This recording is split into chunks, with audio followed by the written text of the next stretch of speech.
Injuries to Christine Morton's body from the night she was murdered were laid out for the jury to see at Mark Norwood's trial today. This after a DNA expert told jurors just how likely it is that Mark Norwood was at that scene at the time. And KXAN's Chris Sadeghi is in San Angelo with the latest. Christine Morton died from serious and massive head injuries after the medical examiner says she was hit with a blunt object at least 8 times. Jurors sat with solemn looks on their faces as graphic autopsy pictures showed skull fractures on Christine Morton. During that autopsy, wood chips were also removed from her head.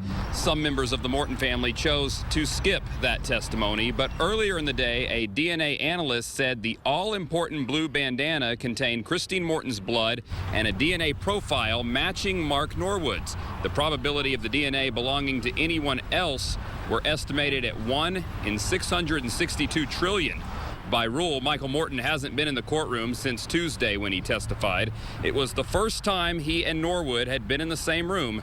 He talked about that moment on Wednesday. There were always some police between me and him, and he doesn't make eye contact, so it's not personal yet.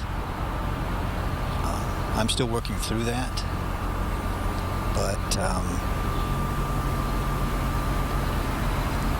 it's not as intense as I expected it might be. And Morton was briefly recalled to the stand on Thursday afternoon just to clear something up.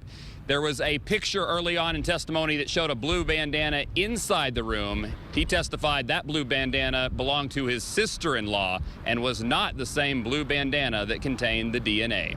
We're in San Angelo. Chris Sadeghi, KXAN News. We took a closer look at events from Norwood's criminal background that prosecutors may introduce in court in San Angelo.